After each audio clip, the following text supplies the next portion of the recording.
Hello everyone and welcome back to another episode of Gripping Talk. It's been a little while since we last filmed one of these, but we have the legendary Daniel Strauss, aka Raspberry Ape, here with us today, so we couldn't turn down the opportunity to sort of film something and learn more about him and his journey over his life really, and just learn more about you. So for anyone that doesn't know who you are, just introduce yourself. Thank you very much. It's a pleasure to be here. This is like being a kid in the playground, in a candy shop, playground, all combined, toy shop. I love it here. So I am, my name's Daniel Strauss, as you said, also known as the Raspberry Ape, and I am primarily a grappler. I've been grappling for probably 20 years this year. This year will be my 11th year as a black belt. Wow. And so that's really my background. Yeah. And when I started grappling, I was a very small, skinny kid. Yeah.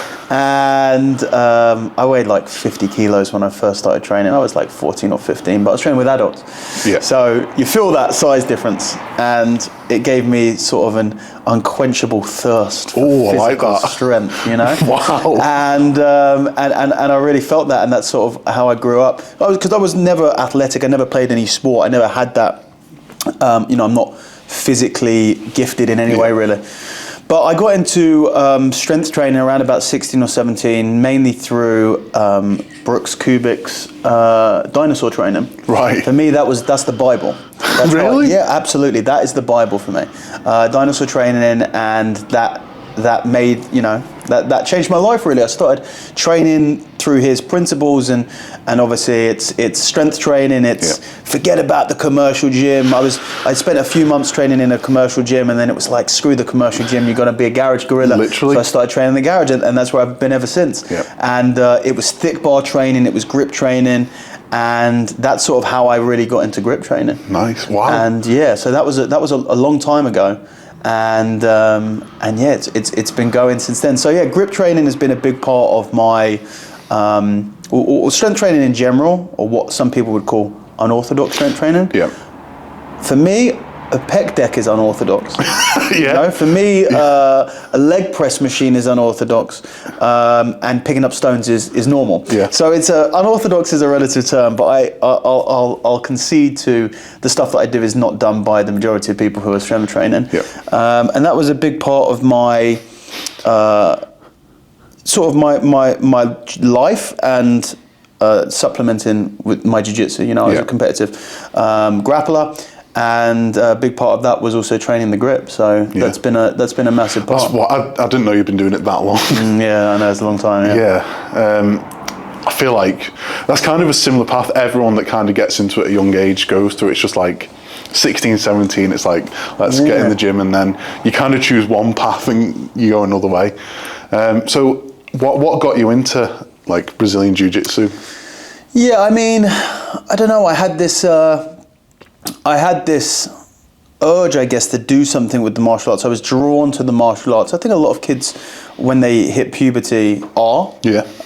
There's sort of like the archetypal warrior energy starts to come out. Yeah. And you look for ways of expressing that. Yep. And you get that teenage angst in you, and if it's not harnessed well, it can be destructive. Yep. And there's usually, for a generation slightly older than me, it was Bruce Lee, or for me, it was Dragon Ball Z, or, stuff like that. Yeah. And that's really what gave me the interest. My parents were not keen on me doing anything like that, which is a double-edged sword, I think, because in some regard it limits you from starting really young, but in the other regard, when you rebel against your parents, and then you want to do it even more. So I'm knocked about, and I tried loads of different martial arts for years as a teenager, and then basically Brazilian Jiu-Jitsu sort of I did by accident, right? Because I was training at a Japanese Jiu-Jitsu school for a few months, and again I could feel myself, as I had with so many other martial arts, I could feel myself not super engaged and starting to falter a little bit. And then one day I came in, I remember it, this was 19, 20 years ago now, and I remember coming in and I mentioned something, I think I'd scraped my knee playing hockey or something, and I said it to the instructor, and he said, fine, like, I'm leaving today. Right. Nick's taking over. I was like, oh, okay. So this guy, Barry, he left the gym. Basically, there was a split in the gym. One of the instructors left, and Nick Brooks took over, who would then, over the next 6 months or so, turn the gym into a full Brazilian Jiu-Jitsu gym. And that's how I got into that. And he was my instructor ever since, yeah. Wow. That's crazy, that. So, you've been competitive in the past. What sort of accolades have you managed to get? I got... Brazilian Jiu-Jitsu is really built around competing, like the ability to actually do the martial art for resistance. It's a fighting sport. Yeah. It's not a like a traditional martial art that is more theory and drilling. Like this one, you got stuff that is more that, and then you've got like boxing, wrestling, judo, Brazilian Jiu-Jitsu, Thai boxing, kickboxing. Like these are, you do them. Yeah. So I started competing in that around about 15. And yeah, I did well. The sport was much smaller at the time than it is now. And by the time when I got my blue belt in my mid to late teens, or when I got my blue belt 16 or 17 or 18, I was pretty much the best blue belt in the country. Right. By purple belt, I qualified for ADCC, which is like they call it the Olympics of grappling. Okay. I believe I was the first Brit to ever qualify for ADCC.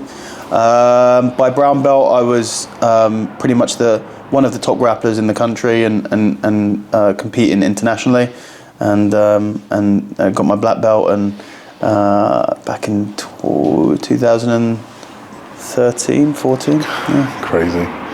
Yeah, it's always one of them sports I've looked at and thought I'd really like to have a go at it, but I feel like I'm too long and too slow, and you need to You'd be a nightmare if you ever did. I'll tell you that now. Yeah, You'd be a nightmare if you ever did. It's just, I feel like it's a good skill to get into and learn, and like you said with your parents, they were a bit nervous about you getting into it and stuff.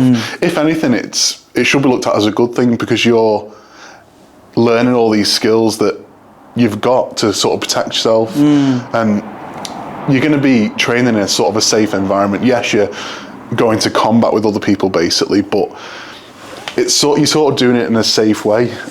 Yes. Have you ever had any injuries? Yeah. So plenty of injuries. Yeah. You do. Jiu-jitsu is safe. It's much better than doing any sort of striking art.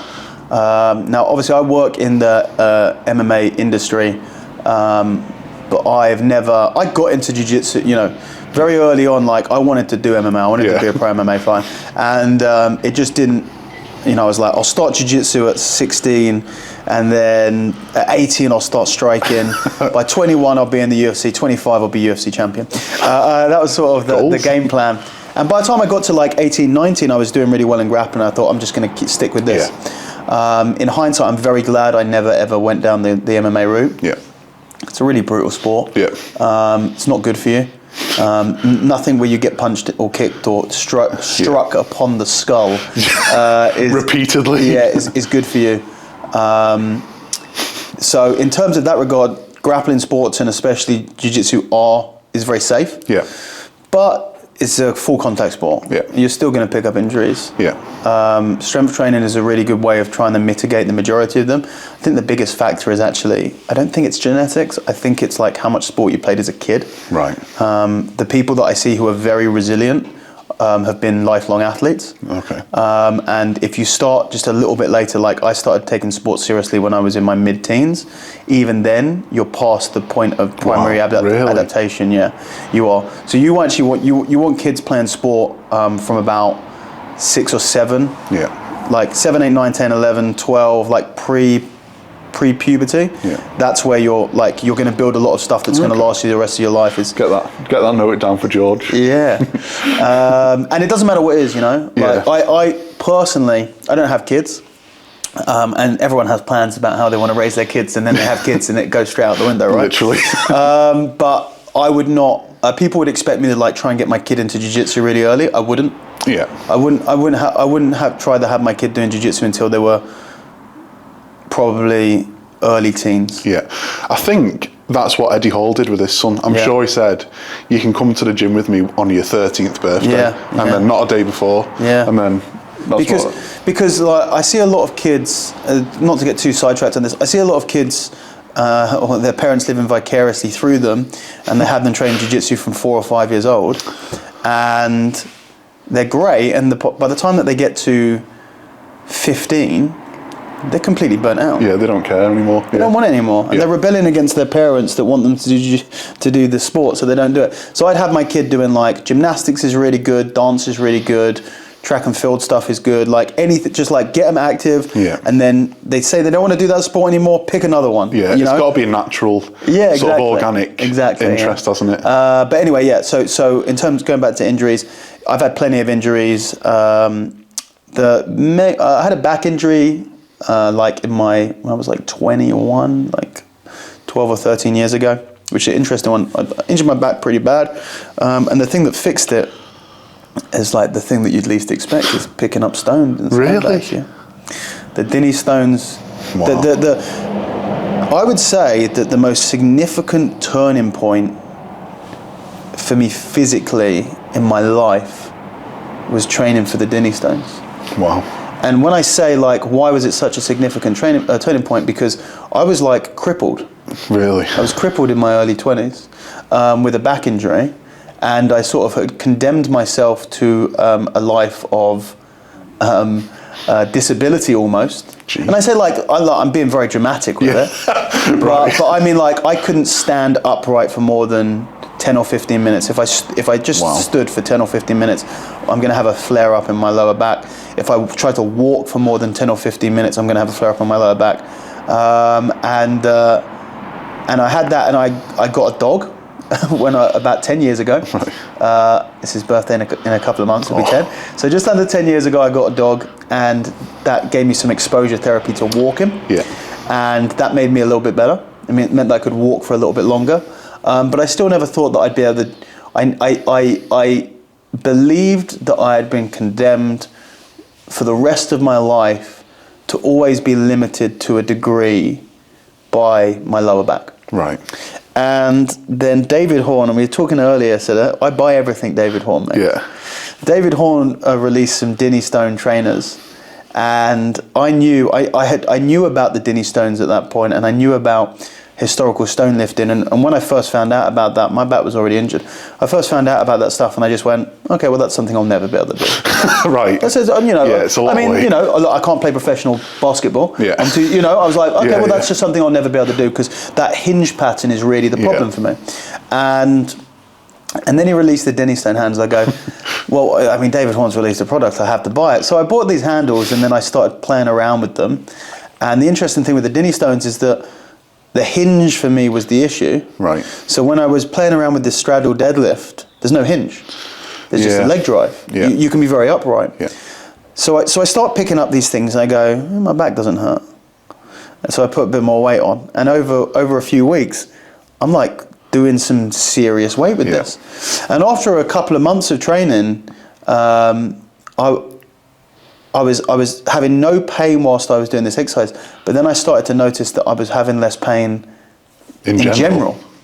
I thought, this is very strange, and I basically found a way to train my lower back without the hinge pattern, which then allowed me the hinge more.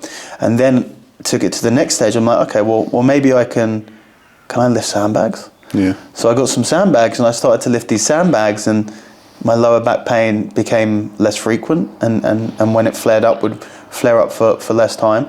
And that was a real turning point for me physically. And now, at an age now, I'm 34, where I thought I was expecting to be really in a bad way physically by this age.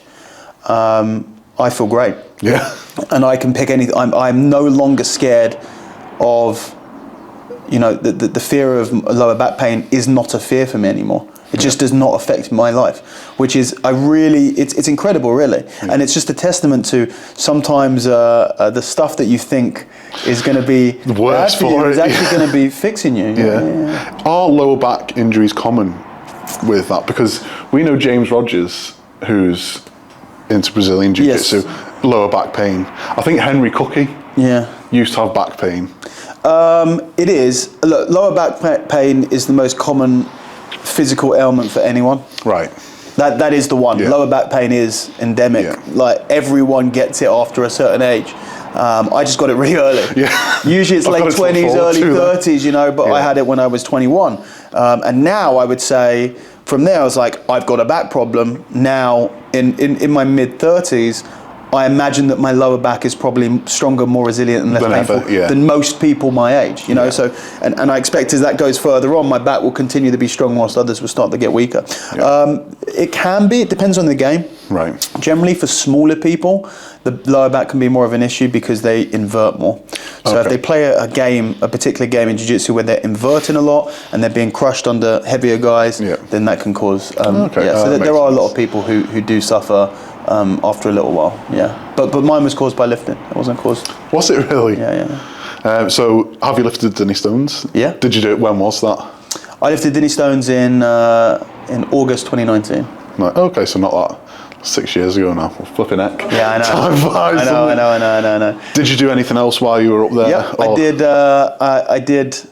I did the Denny's. I wasn't planning to do anything else, and I was like, I did the Denny's. I was with two buddies of mine, and the Inverstone was 20 minutes away. Yeah. And I was just like, fuck it, let's do it. Why not? Yeah. I did it afterwards. I went to like a local little news agents and I bought a pack of cookies. I sat in the car and I ate an entire pack of cookies. And we went to the Inverstone and I lifted the Inverstone. That was the first historical stone I lifted. Nice. I went back the next year, and in 2020, just before, like in the midst of the outbreak of the pandemic, I was doing a Northern seminar tour in February and March 2020. So I was traveling all around the UK. I think I had like 25 different dates, and I was doing 5 seminars in Scotland. Right. And I thought, I'm traveling all the way around Scotland.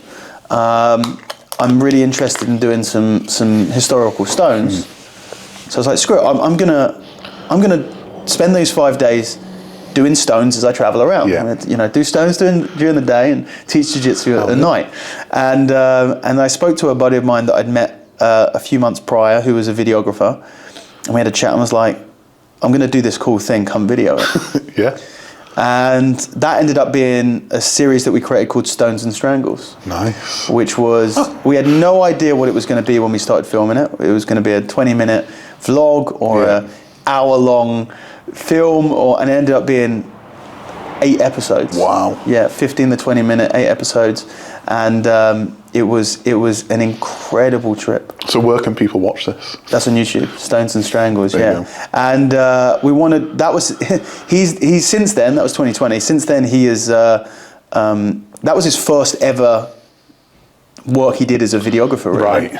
He'd done some photography stuff, but he'd never done something long form like that. And since then he's got, 10 times better, I can just about not really afford him anymore, but we're planning to do another season. I think it'll be even better. But yeah, the Stones and Strangles was just a great experience. And I went back last year and I did another stone tour. Nice. You done much stone stuff? It's on the list. You've not done any? We haven't done anything. Oh, and mate. We're going to get like a group of our athletes all together and we'll go up and just do like a tour basically of... It is. I've been very fortunate in my life to travel a lot. Yeah. I've been to a lot of places. If I'm lucky, I've been paid to go out there. Yeah. And I've seen a lot of great things all over the world. Scotland might be my favourite country in the world. Really? Yeah. It is up there with my favourite country in the world. I don't, have you been? Oh yeah, looks amazing. But like when I say this, I'm not talking about Glasgow or even Edinburgh. Yeah. Edinburgh's a beautiful town. Yeah. A city, don't get me wrong. But you get outside of that. And it was funny because in 2020 I did Stones and Strangles. We drove around for 5 days. It's like, if you watch the documentary, you think we were there for 2 weeks. It was in the pace that we were doing stuff was crazy. We wake up in the morning, we drive 2 hours to, we stone, seminar, wake up in the morning. I had one day where woke up at 8 a.m. I went and met with Stone Man, Martin Jancic. We went and lifted the Braven Stone and filmed with him there. went back to Airbnb, recorded a podcast with him, said goodbye to him, drove down, like hit 3 more stones, and then did another seminar afterwards. It was just like the most insane day ever. But the trip was incredible. And I did that trip, and then a year later, just after the lockdowns have been lifted, people could travel again. I was like, I'm going to do, I've been cooped up for a year, and I went and did a trip back up to Scotland. I went with a friend of mine. I was like, this place is beautiful. I've been thinking about it ever since last year, and I kind of went to Scotland sort of as a tourist more. It's a very different experience. You don't get out into the weird, wild now you're really tempting places. me now. No, I'm telling you now that if you do this, it will be one of the greatest experiences of your life. Wow. I really do. I genuinely believe that. Because, I mean, for me anyway, it is the perfect combination of everything that has any sort of meaning to me. Yeah. Which is, it's a journey. Yeah. It's a pilgrimage, It's a pilgrimage. It's a pilgrimage to go and do things that have a level of sacredness about them. You're not just going to visit a country to go and get a picture with the, Eiffel Tower or something like this. You're going off into something that a lot of people haven't done. It's a test of strength, which is like beautiful anyway. With strength athletes, you certainly yourself is, and I consider myself that to a degree. But you're going to do something. These are some of them ancient tests of manhood and strength that you don't just get to go and visit. These are like museum, for me, these are like museum, these stones could be in a museum. And if I went and visited them in a museum, there'd be a reverence to them and it would be a good experience. But you don't just get to visit them in a museum. You get to visit them in the wild. You don't just get to see them. You don't just get to touch them. You get to etch your name into the history of the stone as you do it. You're no less part of the stone than when Bill Kazmaier lifted the stone, or when Eddie Hall lifted the stone, and these guys have. And not only do you get all of that, you are going to do it in one of the most beautiful countries in the world. I did the trip again just last year. Went and hit some stones that I'd visited and hit some stones that I hadn't visited. I spent 3 days driving around. I drove for 19 hours around Scotland in 3 days. And it felt like, this sounds exhausting, right? It felt like I've been driving for 45 minutes. Really? Yeah. I would do that trip. I would go visit the stones even if I didn't touch any of them. Because the routes that you're taking are spectacular. Honestly, that is the journey. So cool. Every corner you turn around, it's like you're watching a movie. As soon as we're going to be booking this. As soon as you've gone. Can I get more time off? It is for anyone who is, and for me, like there are prerequisites to appreciating this. In the same way that like a museum hits differently when you're interested in the art and you're interested in the culture. I just came back from Rome. And I went to, Rome's up there with maybe my favorite city in the world. I'm a big fan of history and mythology and classical era and stuff like that. So for me, Rome is just like an incredible place. And I went to the Borghese Museum, or Borghese Gallery, which might be my favorite building that I've ever been to in my life. It's absolutely awe-inspiring. Truly, the word is thrown around too much. Awe-inspiring. You walk into this room, and I don't actually think I've ever had my breath taken away before. Wow. And it was funny because when I was leaving, I stood by the entrance to get out, and there was a group of people coming in. And if you stand there for a minute, you can watch and hear people walk in and gasp. Repeatedly. Really? It is that crazy. And for me, I felt that it was even more so because I was so interested in all of the mythology around the classical, art, statues and paintings and stuff. It had an even higher level of interest from me because I understood the iconography around it. So if you are just someone if you hear me talking about this and you don't get, look, no one's going to be listening to this if they don't care about strength and stuff like that. But for someone if you are into strength training, not just as a physical pursuit, but like what strength means culturally, and historically. And if you're interested in the stories and all of these things, and you're interested in being outdoors, I think a stone pilgrimage is one of the greatest things you ever do in your life. Wow, we'll definitely do. How long do you think? A week? 5 days? 5 days is more than enough. Yeah. 5 days you can hit it at a really nice pace. 3 or 4 days would be enough if you wanted to do it quickly. Yeah. But 4 or 5 days you can really take your time. And the weather, it's Scotland. Yeah. So you know what? The weather has never been good. I always watch videos of people lifting stones in the sun. I'm like, when does this happen? I've been there so many times, and I've never ever. All of my videos, I'm covered in mud, or it's raining whilst I'm lifting them, and it makes a big difference. Oh, I bet. It makes a big difference, and so you just stock up on towels and shorts. Oh God. But yeah, even then, it really is incredible. And I say, like, the other thing is, do the history on the stones as well, because they mean more to you when you read about it. Yeah. Like same with the art, because I do view them as pieces of art in a way. They're natural art, and they have that story behind them. If you go to a museum and you look at a piece of art, you might go, oh, it's a pretty thing. But if you studied the artist, what this picture is, the story behind it, and you've engrossed yourself in that, and then you go to a museum, you look at that piece, it hits you differently. So when you map out what you're going to do, don't just go, okay, it's Dalwhinnie, it's Imva, it's boom, boom, boom, boom, and then go and lift them. Read about them. There's great resources out there. Old Man of the Stones, great, resources, articles, history, story. Read about it. Martin Jansik's book, I can't remember the exact name of it, but he's got a book with all of these stories in as well, which is a really great book. Learn about the Stones, and then go do it. It'll be great. You'll love it. We'll get it sorted. So how hard was the Dinnie Stones? The Dinnie Stones aren't too bad.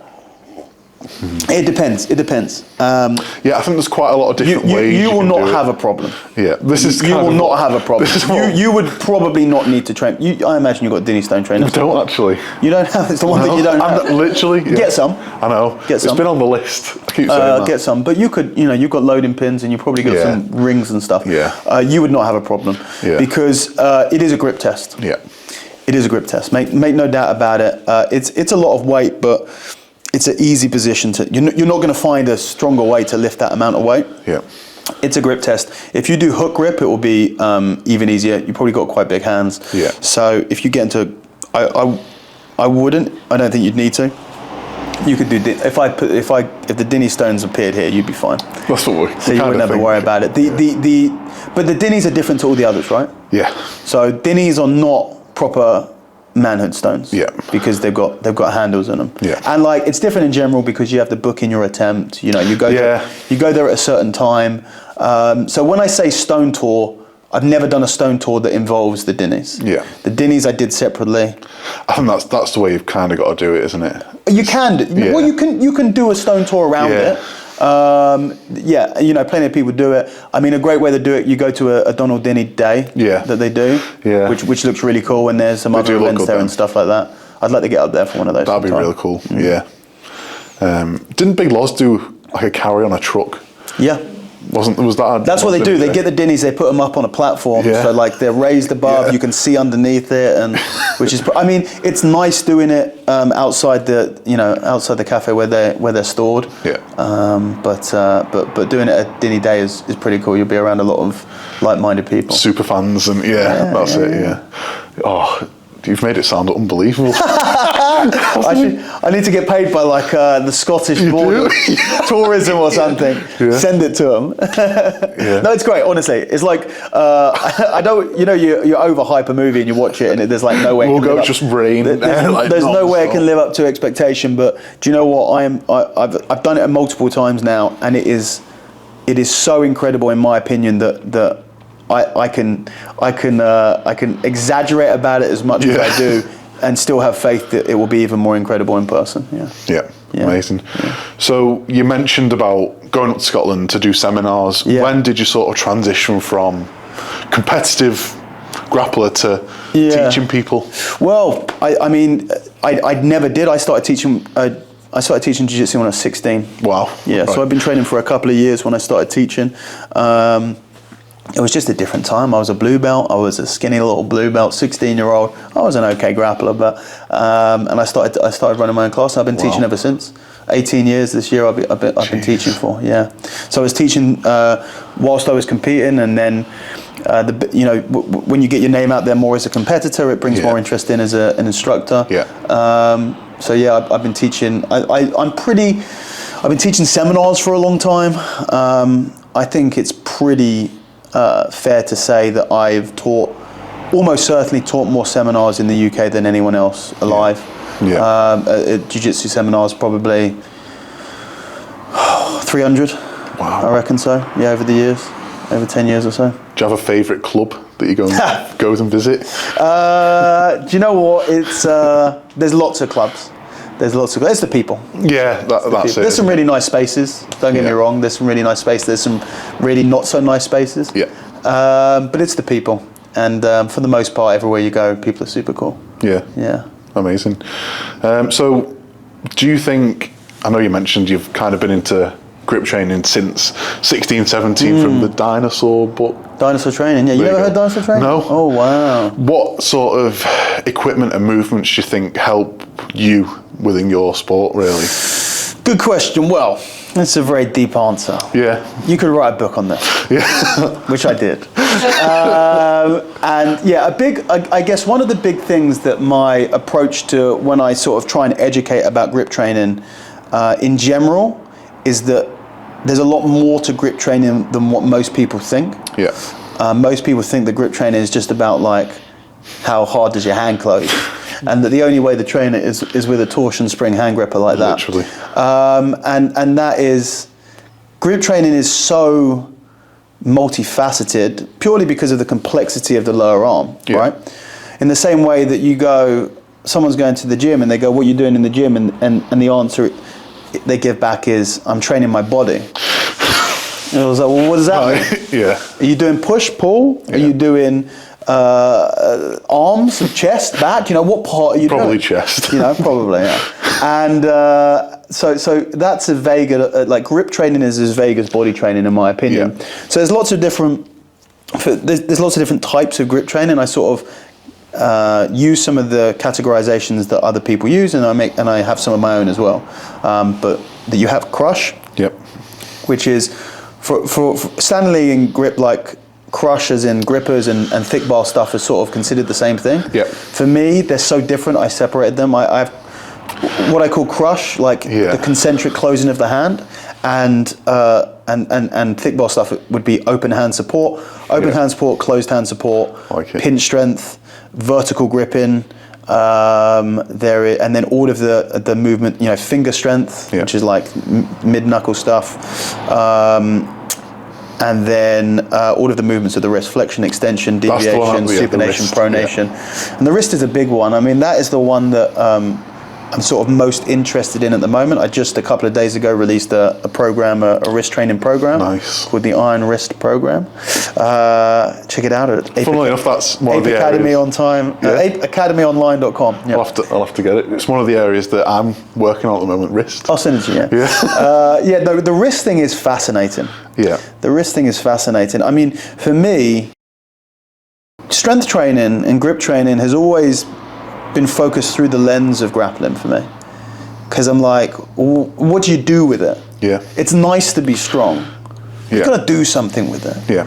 And for the first maybe 5 years that I was lifting weights, it was solely for the grappling. Yeah. To the point that if you told me to stop grappling, I'd stop lifting weights. And I fell in love with strength training so much that if you stopped me from grappling, I would keep lifting weights. I'd keep myself sane. But it's still the way that I can really experience strength. Yeah. How can I actually do it? So when I see people who just do a lot of strength training, I'm like, do something with it. Yeah. Like do something. Compete in grip tournaments. Go lift stones. Go wrestle bears. Do something with it. Yeah. Do anything with it. Yeah. Go have fun with it. And so it's always focused through the lens of grappling. And the wrist is so important in that regard because the wrist is the connection point between the hand, which is how we interact with most of the world, and the rest of the body. Yeah. So people, if you have a weak grip in general, you don't have the ability to connect that strength through your body into whatever you're trying to connect to. But some people, though, they train their hands, or their hands are naturally strong, but the wrist is weak, they still can't properly transfer that strength through because they have this weak connection. So training the wrist is so important in that regard. And with grappling, it's more interesting. For me, I mean, I'm not going to use the term functional because it's just a stupid term in general. It's just completely relative. But for me, like, what does that really mean is, are you strong through movement? I want to grab onto someone. They're not a barbell that's standing still. They're a human who's trying to get me off of them. You know? And what happens is, when you grab onto someone, you can be very strong, but as soon as your wrist moves out of an optimal position, you lose that strength through the hand. That's it. Well, I say to people, like, and I teach this. Like, I teach this when I grapple. You use, one of the really interesting things for me, when as an instructor and as a grappler, for me, grappling is like, how do we take advantage of both the strengths and the weaknesses of the human anatomy and physiology? Like, how do we use, like, how, that's what fascinates me. Because I'm interested in the mechanics of the human body. And then in jiu-jitsu, we get to use that mechanics to make ourselves stronger and our opponents weaker, and to disable them or kill them is essentially what you're doing. You're not getting it that far, but that's essentially what you would be doing if there was no limits to it. So the biomechanics, the strength and weaknesses of biomechanics is something that's always interested me. So I teach when I'm grappling, when I'm teaching grappling, if you can take out someone's hand or wrist out of a neutral position, they become much weaker. You can see this, like I say, if you take two fingers and you grab onto the fingers and you squeeze as hard as you can, you do it right now, right? Okay. You squeeze your fingers here and you can feel squeeze nice and strong. You probably break your fingers if you squeeze too hard. Now, if you take your wrist into flexion, if you keep your wrist at 90 degrees, you let go, and then you try and squeeze as hard as you can, it feels like a child's holding on to it. Right? So you can feel that once that wrist comes out of a neutral position, goes into flexion, you lose all of the ability to transfer strength into it. So now, the ability to stop your wrist from going into these suboptimal positions allows you to maintain more strength in the hand. And so I've known about this for a long time, but I wrote this program recently for wrist strengthening, and it's really funny because as I was writing it, I would go and I would fuck around with the exercses and I'd fuck around with the workouts because I need to practice it, right? And whilst I probably spent 2 weeks, not very long, 2 or 3 weeks, where I'm not doing the full workouts. I'm doing them a little bit. Maybe a couple of days a week I'm doing half or full workout. But I'm just playing around. I go in there, I test a couple of exercises, I go back to my computer, I go, no good. I'm messing around with it, I'm experimenting. Bit of a But this is what we need. It's real world. Use your testing it out with your expertise. And then after a couple of weeks of doing this, I'm rolling and I'm going, shit, I feel strong. And this is strange because I don't have weak wrists. I've been training my grip for like 15 years. And I don't expect to see much. I expect to see the gains in strength over months. Slowly. Not mess around for 2 weeks. Feel 10% stronger on the mat. And I remember I rolled with one of my guys, really good black belt, and I was just like, this just feels different. I'm getting positions and they just feel much stronger. And I sort of chuckled to myself a little bit after the round. I go, I'm probably the biggest proponent of grip training for grappling on the planet. I literally wrote a book about it. And I'm going, I think I might have undersold it. Genuinely, that's what I thought. I chuckled to myself on the mat. I went, I think I might be underselling this. I might, to the point now, and I'm still playing around with this idea, but to the point now where I actually think that maybe grip training, specifically wrist and forearm training, is not just a good supplement for a grappler. I think it's the single best thing that you can do to improve your performance on the mats. And that's not to say that full body holistic strength training is a bad thing. I'm just saying, if you start squatting, it's going to take a few months to feel that difference on the mat. Yeah. But if you start training your wrist, I genuinely believe that you can feel a difference on the mat in a matter of weeks. Wow. And this is why I'm excited to drop this program, which I dropped like 4 days ago. Yeah. 3 days ago. I dropped it on Tuesday. It's Friday now, yeah. So like this week. And I'm really interested to see over the next month or two the results of people coming back and telling me what they're feeling. Yeah. Because maybe it's just me. But I think that the wrist strength, grip strength is super important. But wrist strength, I think, is the niche of the niche. I'm really glad that you agree with this. I've been arm wrestling for nearly a year now. And you go in kind of thinking, I'll have a really strong hand. No. Obviously, finger containment is good and stuff like that. But pronation. Yeah, the last month, I've been training wrist. Lots of little wrist curls, not going past. And the difference it's made is huge. Yeah. Just that. Yeah. Just the ability to keep that has made a huge difference. Yeah. And I guess that's what you're saying. You're kind of keeping that position, aren't you? Yeah. For me, it's like what I wrote into the program is you train all your range of motion, flexion, extension, supination, pronation, and radial and ulnar deviation, both concentrically and isometrically. Yeah. Right? So that's it. Because you want the ability to move into these spaces with power, and the ability to not move with power. Yeah. You know? And also, of course, isometrics do build. When you're talking about building a strong wrist, what do you actually mean? Well, there's two things. You build up the musculature around the wrist that supports it, and you try and create some stimulus to actually strengthen the connective tissue within the wrist, which does take a lot longer. But that's ultimately the goal, and isometrics work really well for that connective tissue stuff. Right. But yeah, I mean, arm wrestling's an interesting one. For me, like, I use a lot of the training techniques from, I'm inspired a lot by arm wrestling for their training techniques. But when I've actually arm wrestled, I was at a camp last year where they had a pro arm wrestler there, and my flexion's very strong. Yeah. But the one thing, the unique strength for arm wrestling is the pronation. Yeah. You got to have strong pronation. That's it. And I train pronation, but I train it like it's a supplement to make sure that I'm keeping everything in balance. Yeah. Arm wrestlers are pronating. And that power is something that you need to drill. Yeah. Oh yeah, big time. Yeah. I can kind of cheat a little bit because it makes it easy when you've got a longer arm. You can kind of push through. So I don't have that power. Unfortunately. But the wrist. Apparently, it's good for rolling handle as well. Makes sense. Yeah. So. Well, it makes sense. Like, I don't see anything it wouldn't be good for. Yeah. Because it is the link between the hand and the rest of the arm, and you know, I'm planning. You know, I'm training this year. My physical goal for this year is to lift the inch. Okay. Nice. I don't have big hands, so it makes it does make a big difference. Yeah.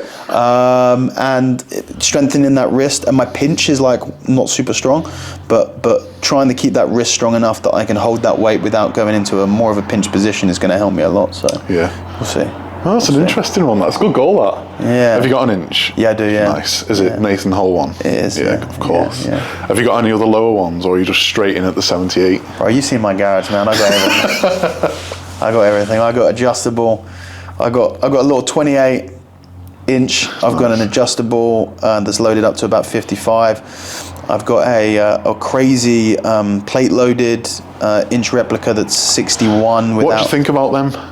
Yeah, great. Yeah? I mean, the one that I've got is 61 kilos without anything on it. Nice. Oh, wow.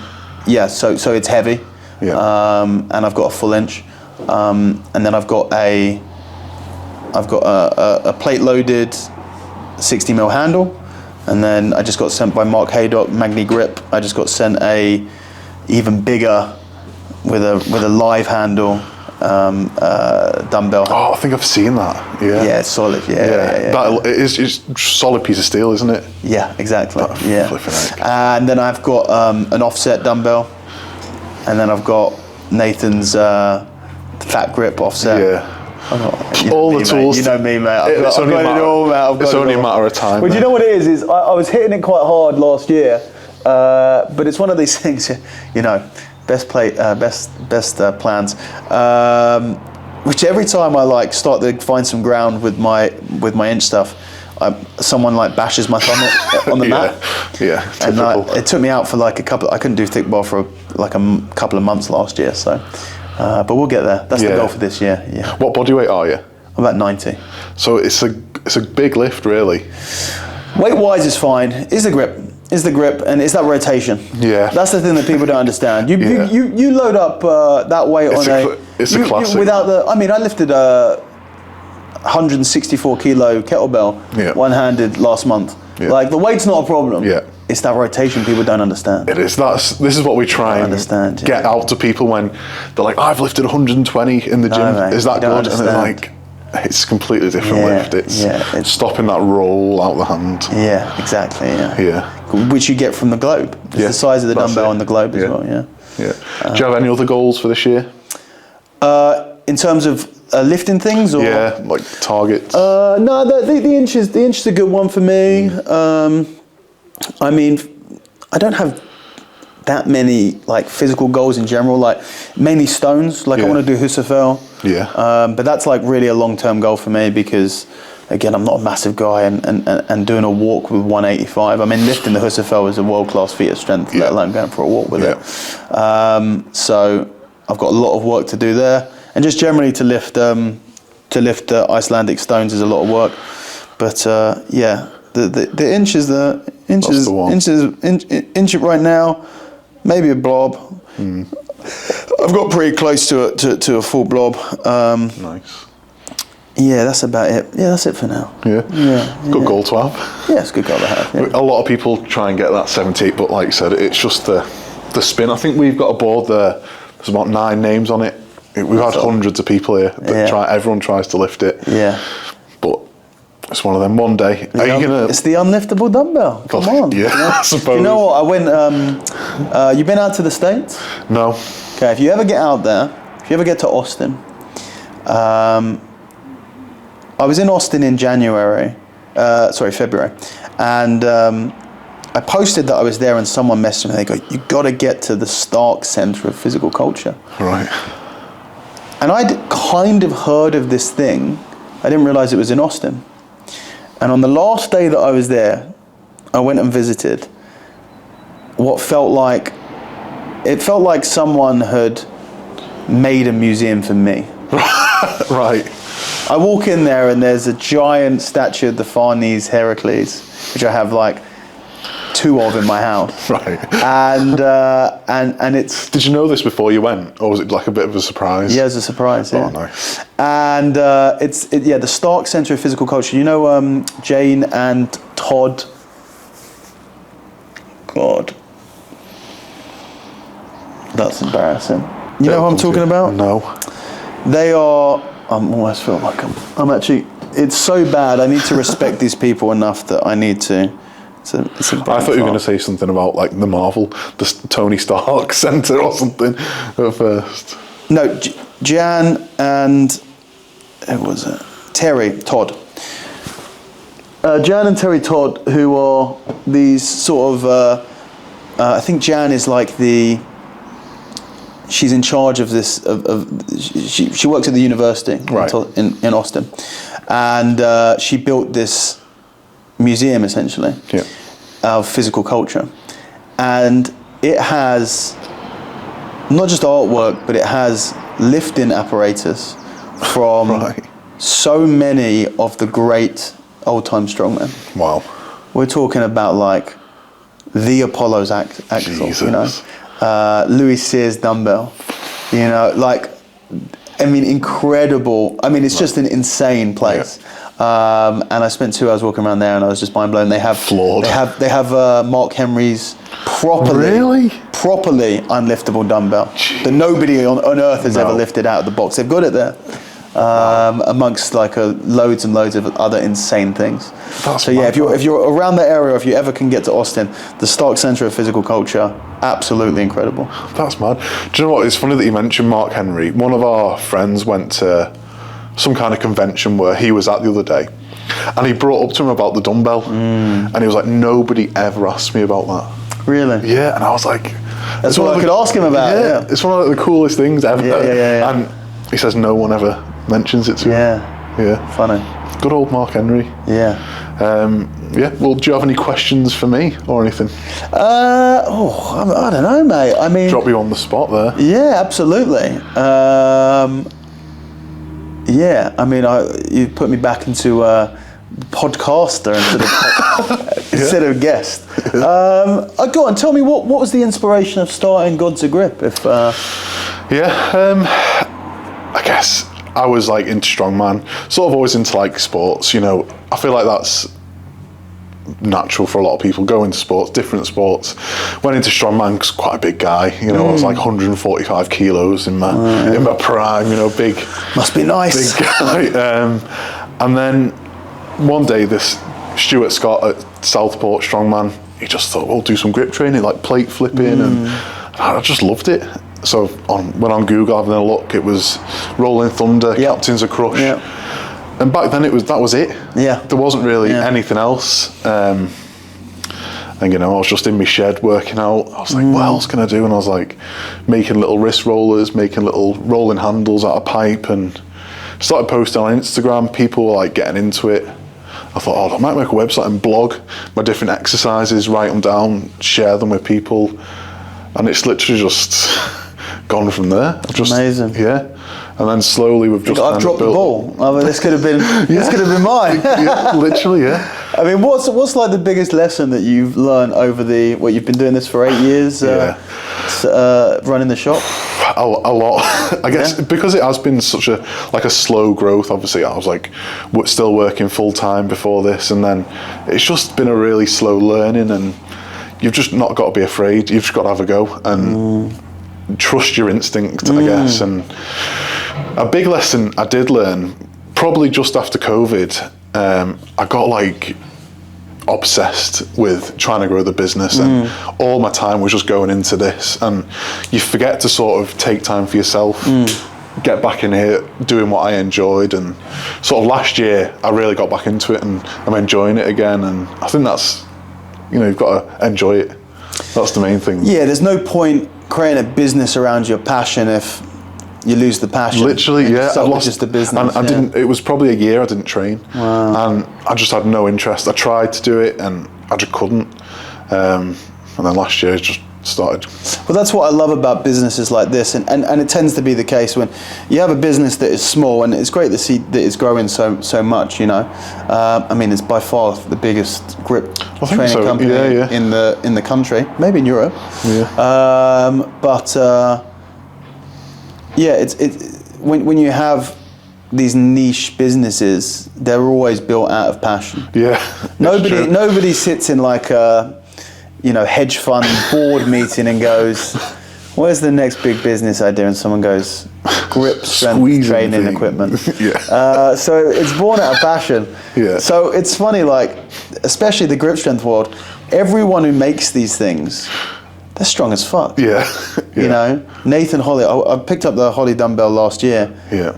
And he's so like unassuming, isn't he, as well? Is he? Well, yeah. He's a giant. Yeah, but he's a lovely personality. Guy. He's a lovely guy, but he's a giant of a man. Yeah. And I remember walking in there, and I mean, I was pretty much expecting it, but you could not have painted a more accurate picture of a man who makes giant dumbbells, unliftable dumbbells, than Nathan. Yeah. And he goes, this one's your one, and he picks it up and he puts it over here. I was like, Jesus Christ. You know, or like out in the States, you know, Lucas Raymond at Arm Assassin. Yeah. Absolute beast, you know, one of the strongest guys on the planet. Pinch machine. David Horn, you know, who's the grandfather of grip training, really. Yeah. Absolute, you know, even now he's 60s. Just killing it. Yeah. Embarrassing me every time I go to visit him. Yeah. Have you done much bending with him? A little bit. I did. I did bending for a little while back in like 20, I want to say like 15, 16. Right. I had shoulder surgery and I never got big back into it afterwards.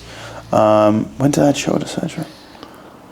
That must have been even earlier than that. So I had my shoulder surgery in 2015. So it must have been like 13, 14. Like around that time I was doing bending. So I did the red nail. Okay, nice. I did the red nail and I hit a bar that was a little bit heavier but I was doing a lot of bending. Yeah. Bending is amazing. Yeah, it is. For building, because wrist strength. The wrist, this is it, the wrist. I told this story on the jiu-jitsu podcast, and David had like a massive spike in sales of the wrist developer. But I told this story, and this is a true story, and hopefully have another spike in sales of the wrist developer. I bought a wrist developer from David, and a long, long time ago, and it arrived with that stupid chrome spring, and I couldn't budge it. Yeah. So I take the spring off and I put on a big rubber band. I use these thick rubber bands for extension work. I put a rubber band around it.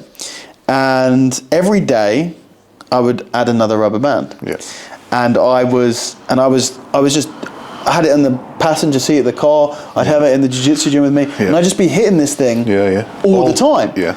And every day I'd add a rubber band. And after a couple of weeks, I've got like 15, 20 rubber bands on there. And I take the rubber bands off, I put the spring on, it's easy now, you know? And then I remember rolling, and it's funny, like, I've got a pretty good memory. And some weird things, they just stick out to me, moments here and there, and I remember this moment really clearly. I was rolling with my friend Andrew, who's a very good friend of mine, and a good black belt now, and one of my main training partners. I was in side control, and I grabbed this Americana. Americana is considered, like, not a super high percentage submission. Right. I grabbed this Americana, and I felt so strong. I just grabbed this Americana and it tapped straight away. And I look at my wrist, I'm like, what the hell is going on? And it was like, this is because of that. It's a great example. Yeah. Completely forgot about this until you mentioned it, like talking about the wrist strength stuff. Yeah. That was one time where I spent a couple of weeks doing direct wrist training and feeling an immediate effect on the mat. So yeah, the bending stuff really... but I would do double overhand bending, which is like less wrist. I mean, obviously you're still working the wrist a lot, but like David does the reverse bend, double underhand bend, stuff like that. But working the wrist developer, I think, is a great tool. Yeah, it's the year of the wrist. Yeah, every year should be a year of the wrist. Yeah. Bending's. You do much bending? Phases. Yeah. I'd say you kind of get into it for a bit and. Got to build up the tolerance. I used to do horseshoes a lot. Yeah. But then you don't do it for a while and your hands hurt and your legs hurt. Like, this nail. Yeah. I've got like one of them boxes pretty much full of steel bending stuff. Oh, I've got a big box in my shed of bent steel, Yeah. But it's good crack. Yeah. But David, the stuff that he bends. I'll go whenever I go and visit David and we have a workout, we'll do some bending. He'll give me this pathetic little rod that I'll struggle with, and then he'll take double the size. He'll duct tape two of them together and bend it into an S, and you're like, Jesus Christ. Sally's bent a red nail now. No way. Yeah, I think she's 13. Braced? I presume so. Give it another year and it'll be unbraced. Yeah, those kids are insane. She's coming to compete in the British Grip Championships next month. Amazing. As well, so it'll be interesting to see. You're hosting it here? Yeah. Wow. Yeah, amazing. This is the first year it's back since 2018. Is it really? Yeah. No way. I did it in like 2016 or something. Yeah, 17. we did it in 2018. Did you? Yeah. No way. And then that was the last one he did. Yeah. So it's back this year. It's a sellout. Amazing. So it's going to be. Yeah, it's going to be wild. When is it? 26th of April. I'm away, unfortunately, but you'll have a great crack. It's the women this year. I think we've got 8 women in it. Wow. So Laura's competing as well, so she'll get a bit of training in. Brilliant. Yeah. Oh, it's good, mate. It's great what you're doing. It's great to see you pushing, because you don't just sell things.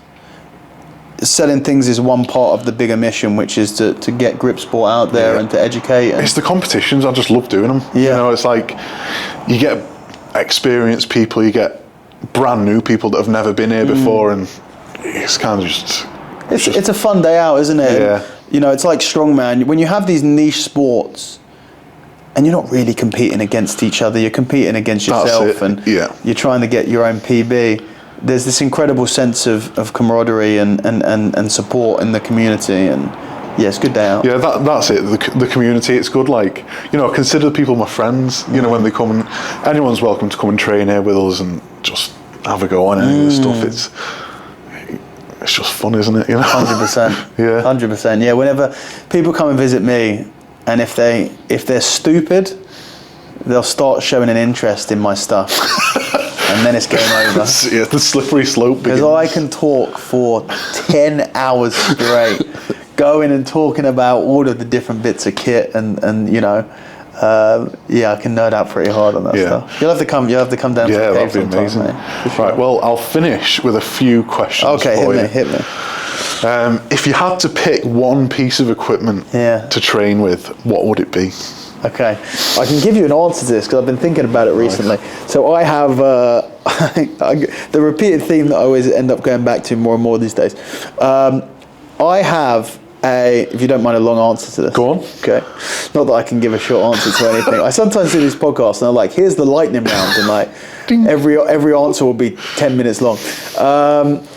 I have the biggest collection, I believe. And I think it's the biggest because I believe that it's the only collection of mythology-inspired training equipment. Okay?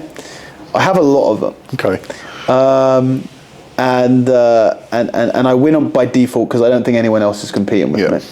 And one of my favorite pieces is based on the myth of Theseus, who was he's like the greatest hero after Heracles, really.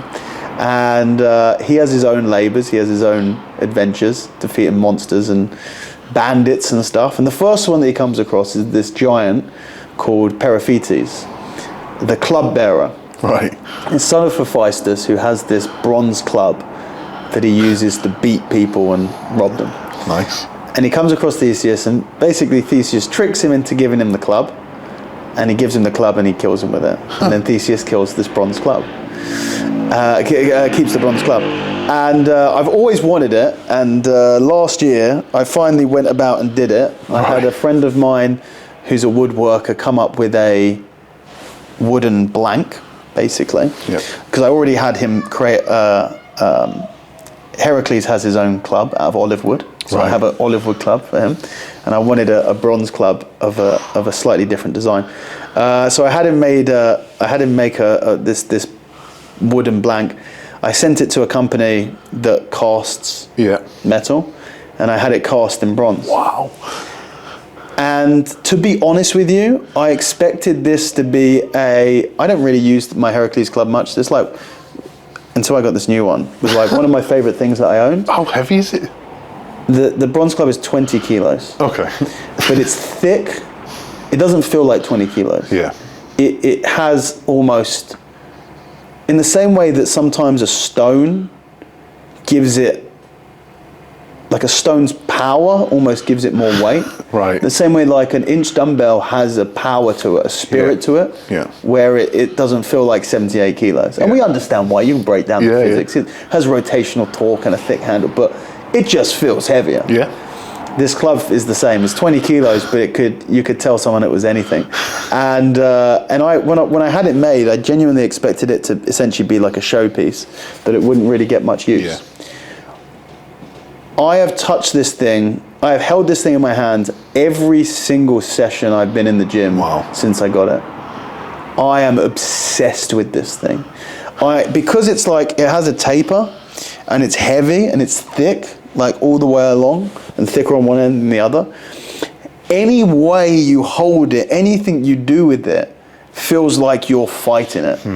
And yeah, pretty much instantly it became my absolute favorite tool. That is so epic. It is, oh man, it is. I wish I could carry it around with me so I could show people it, which maybe I will start doing. I'm not joking, I've been thinking about this recently. You start to have a window into my insanity. Or something? You joke, recently I thought I need a way of carrying this. Yeah. And I actually tried to make one myself. It didn't go very well. Out of leather. I had an idea for I was going to say it's how I could, leather. like sort of a case that I could put on my back and use it as like a weighted vest or take it out. But I'm gonna find a leather worker in my area, and I'm gonna send him the club. I'm gonna take the club to him. I'm gonna say make me something strong enough to hold this, and then I can just carry it around on my back. That is the best answer ever. I love it, mate. Honestly, it's so cool. Yeah. So yeah, that's my favourite training tool. That is epic. Do you do a lot of mace work? Yeah, I do some. Yeah. But I do mace work, but I do lots of hammer work. I do some mace work. Do some club work. But it's sort of, you don't have to swing them to work them. Yeah. Especially this club. My Theseus club, you don't have to do anything. You just play with this thing. Yeah. And I feel like if every second I hold it, I just get stronger. It's awesome. That is amazing. Yeah. Right, well, next one. Where did the name Raspberry Ape come from? Well, I can't answer that one. Wow, is it The one I can't answer. Is it the secret? No, it's not a secret, but I've answered it so many times that I sort of feel like it's lost its air of mystery. Okay, And I need to bring it back. But I have many different tales. Okay. So many, no one knows the true one. You'll have to do your own research for that one. Yeah. I mean, I gave some ridiculous stories about these, and people believe them, especially Americans. Yeah. I'm not saying anything, but I told some crazy story about how my grandfather was in the Vietnam War, and he got the nickname the Raspberry Ape by his guerrilla warfare and just this long story. And then I did the Eddie Bravo Invitational back in 2016. There was a countdown show, and they're going, he's from the UK, it's Daniel Strauss, his grandfather was in the Vietnam. I'm like, no. So yeah, there's lots of stupid stories, but I just got to the point now where I'm like, no. I think I need to come up with a new story. Yes. I like that. Many different stories. No one will really know. Yeah, exactly. I like that. Exactly, yeah. So where can people find you and follow you? Best place is Instagram. My handle is @raspberry_ape. I am on YouTube. My podcast episodes are on YouTube. I am planning to move sort of onto YouTube properly, hopefully later this year, but I've been threatening to do that for about a decade. But that's just, basically, if you search for Raspberry Ape, you'll find me. That's youtube.com/Raspberry Ape. My products, so I have some jiu-jitsu instructionals, sandbag instructional, grip training instructional, and then I have my programs, the Popeye Project and the Iron Wrist program. All of those are at apeacademyonline.com. And that's pretty much it. My book, The Grappler's Guide to Grip Training, you can find the ebook on my website, and you can just search for my name, Daniel Strauss, or The Grappler's Guide to Grip Training on Amazon if you want to get the paperback copy. Well, I like a paperback. I'll go in the coffee. Oh, amazing. Yeah, so yeah. This was amazing. I feel like I've learned so much. You're a genuinely interesting guy. Oh, I really appreciate that, mate. Thank you very much. Thank you for coming on. Oh, it's an absolute pleasure. Yeah, thank you very much for having me. Thanks for watching, and we will see you soon.